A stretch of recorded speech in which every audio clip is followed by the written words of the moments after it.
Bonjour, je m'appelle Michael Galash et je vous souhaite la bienvenue dans cette 26e vidéoconférence.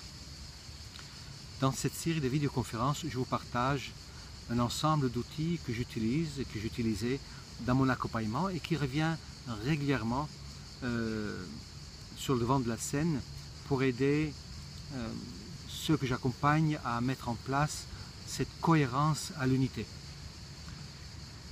Ça peut être que je donne ces outils d'une manière systématique, mais ça se peut, et c'est aujourd'hui le plus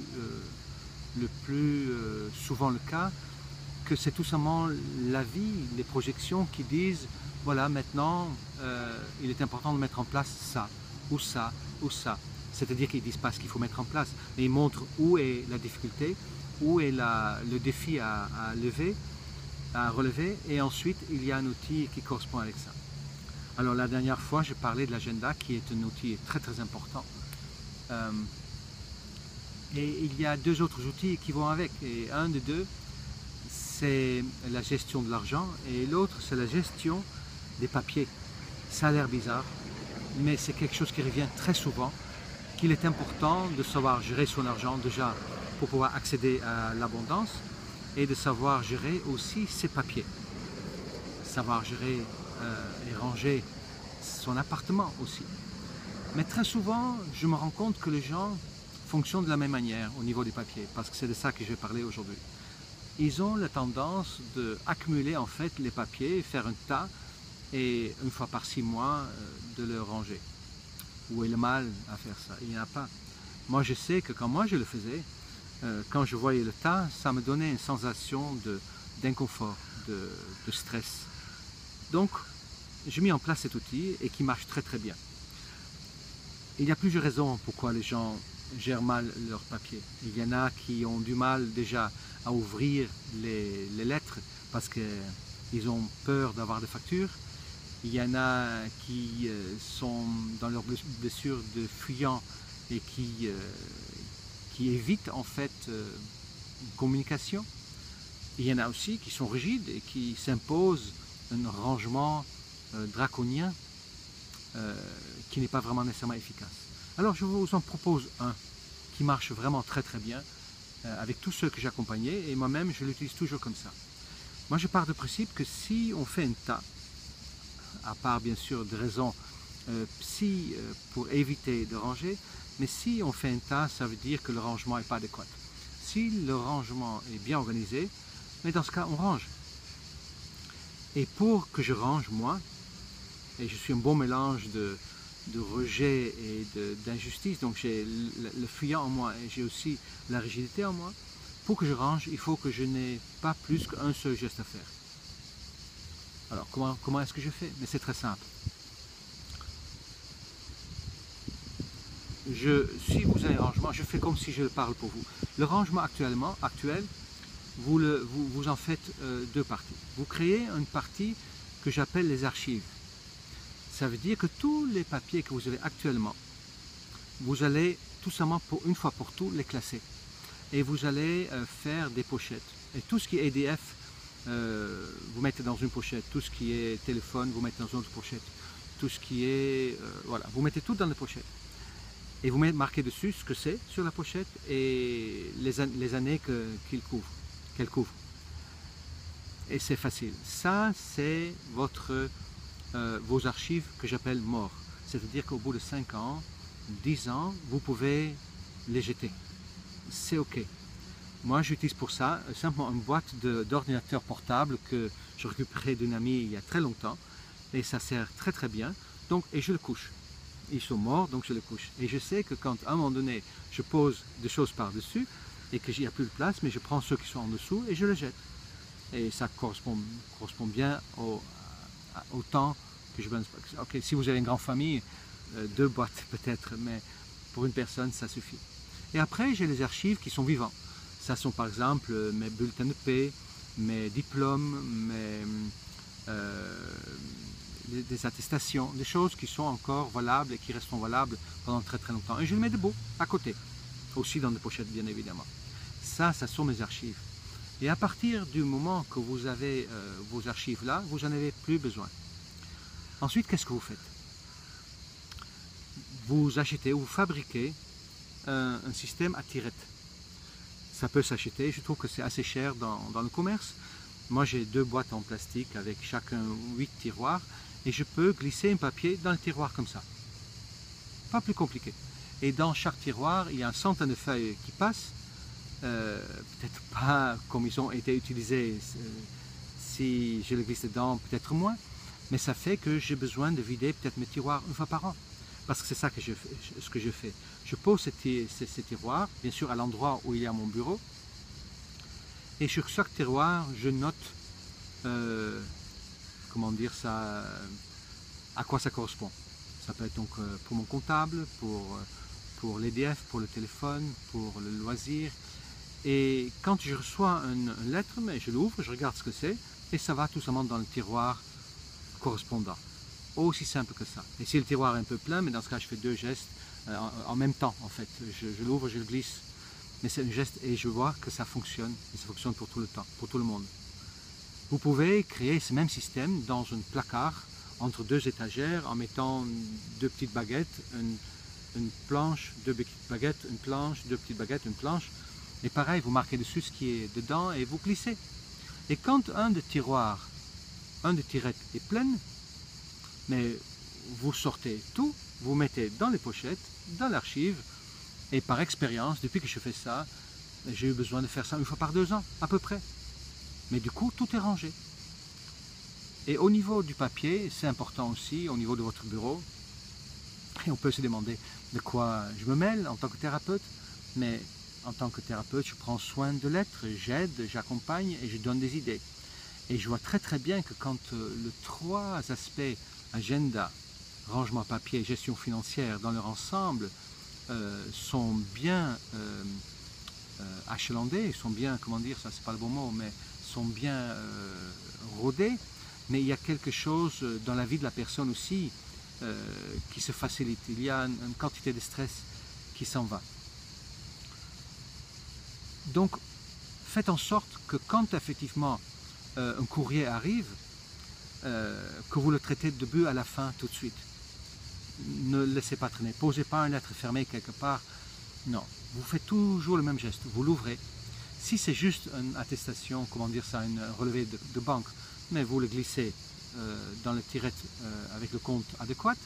Et si c'est facture à payer, mais tout de suite vous faites le chèque, vous le mettez dans l'enveloppe et soit vous le mettez tout de suite à la poste, disons quand vous allez quitter la maison, soit vous marquez dans votre agenda quand vous allez le faire, mais vous ne le gardez pas dans votre agenda. Hein. Votre agenda, je ne l'ai pas dit dans la séquence précédente, il n'y a pas de papier dans votre agenda normalement. Dans mon téléphone, je ne peux pas mettre de papier non plus. Dans ce cas, vous le posez, vous marquez dans votre agenda, mettre facture EDF à la banque, à la poste. Et vous faites en sorte que vous avez tout très proche, un perforateur, un agrafe. Voilà, c'est aussi simple que ça. Donc vous avez les archives, vous avez les tirettes, et à partir de là, il n'y a plus aucune gestion à faire. Voilà, c'était une séance sur la gestion du papier. Alors, pourquoi pas, effectivement, ajouter la gestion d'argent. Alors, je vais essayer de faire ça dans les 10 minutes qui restent. Alors, la gestion d'argent est aussi importante. Et dans la gestion d'argent, ce qui est important à comprendre, que celui qui ne sait pas gérer son argent s'empêche l'abondance, en quelque sorte.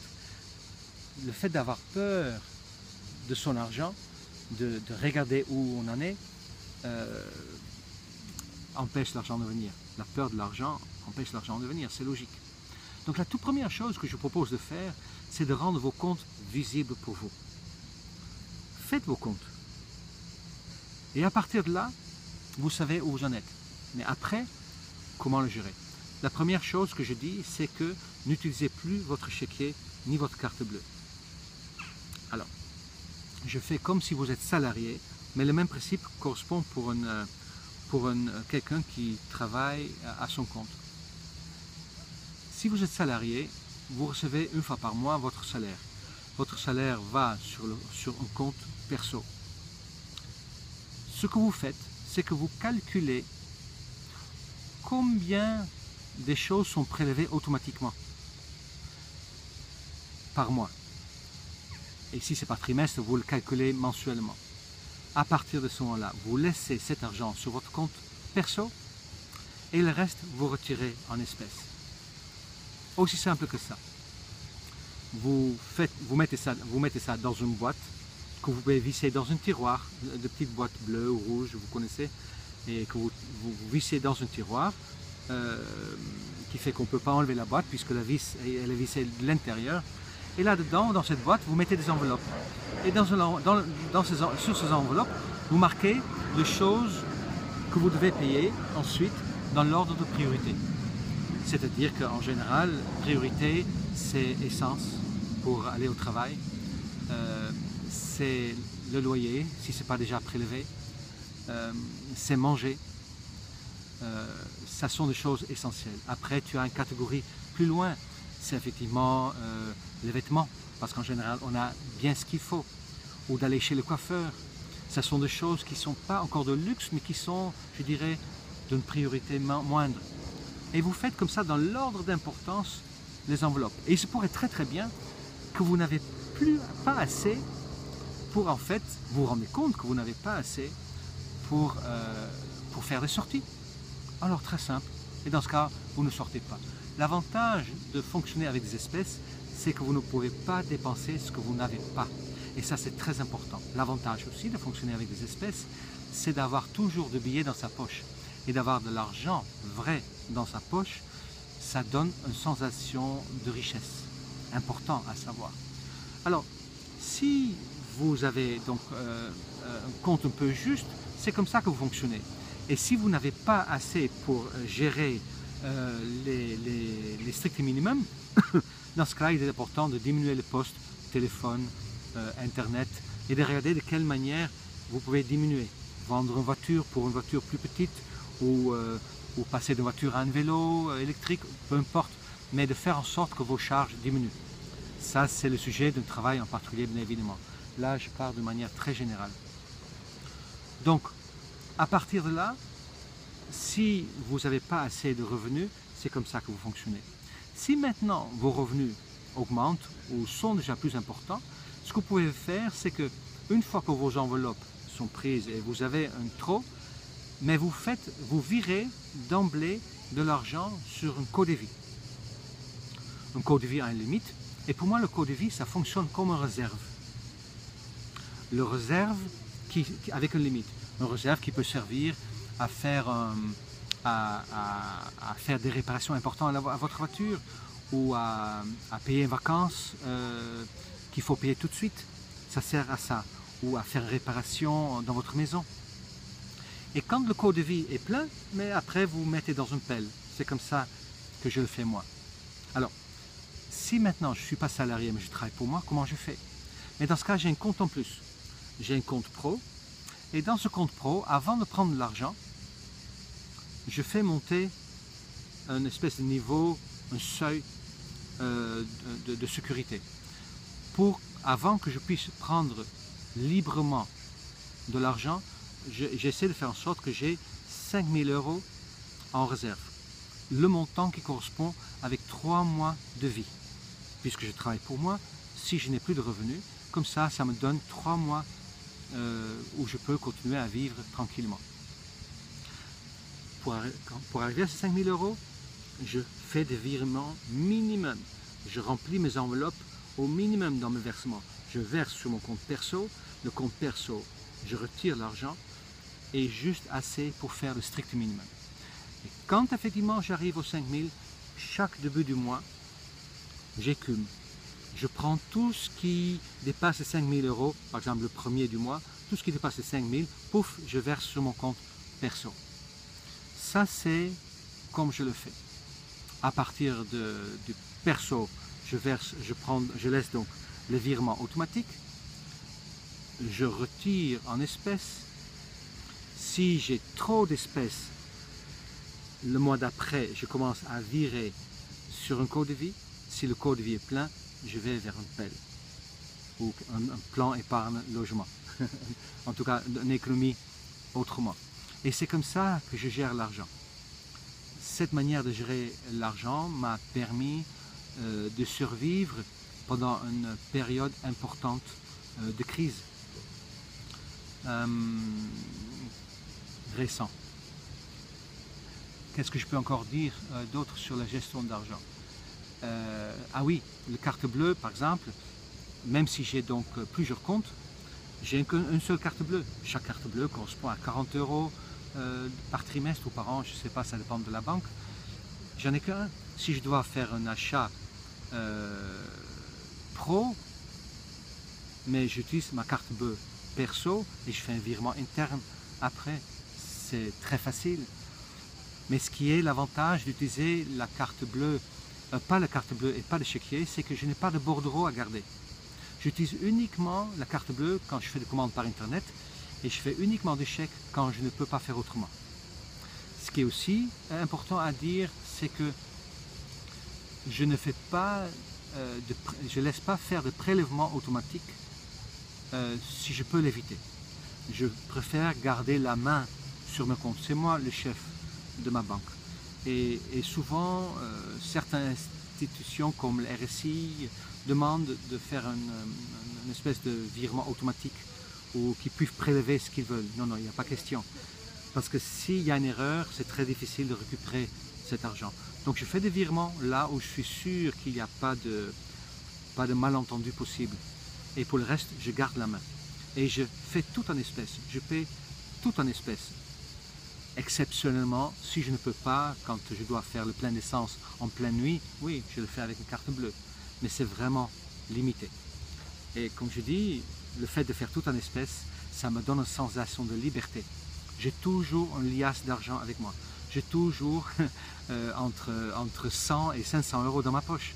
Et c'est bon d'avoir cet argent en moi, même si je peux avoir un peu moins de revenus pendant le moment et de me dire, je pourrais acheter ça, mais en fait, je n'en ai pas besoin parce que j'ai tout ce qu'il me faut. Et n'oubliez pas, une carte bleue, ce n'est pas de l'argent. Un chèque, ce n'est pas de l'argent. Ça peut vous mettre à dépenser ce que vous n'avez pas. Et si vous reniez ce que vous avez réellement, si vous ne commencez pas avec cette base-là, de mon point de vue, il est difficile d'entrer dans un monde d'abondance. Pour être dans l'abondance, il faut surtout ne pas avoir peur comment dire, d'avoir la visibilité sur ses comptes. Et je me rappelle comme ça, quelqu'un que j'ai accompagné, ils étaient 3, c'était une mère avec 2 enfants, déjà ados, et elle gagnait 900 €. Et on a travaillé ensemble pour qu'elle puisse arriver à vivre pendant tout un mois avec cet argent. Et elle a réussi. Et à partir de là, le simple fait qu'elle savait gérer son argent de manière très simple a calmé quelque chose en elle. Et à partir de là, il y a un homme qui est entré dans sa vie, un autre travail est venu et c'était très très bon. L'abondance aujourd'hui, je pense, existe pour elle aussi, pendant que c'était très difficile. Très souvent, c'est ce que je fais avec des gens qui ont de petits revenus. C'est que je les apprends comment, avec le petit revenu, y arriver. Et il y a une phrase que j'aime beaucoup, et ça colle en ce moment-là, c'est que dis-moi ce dont tu as besoin et je t'apprendrai comment t'en passer. Voilà, je fais 2 sujets en presque 20 minutes. 2 outils hyper importants et qui vont ensemble avec l'agenda. Faites-les, faites-les. Et si vous avez des questions, écoutez, vous savez me trouver sur mon site internet ou par téléphone. Je vous souhaite effectivement beaucoup d'abondance et je vous souhaite une très très belle journée. À très bientôt. Au revoir.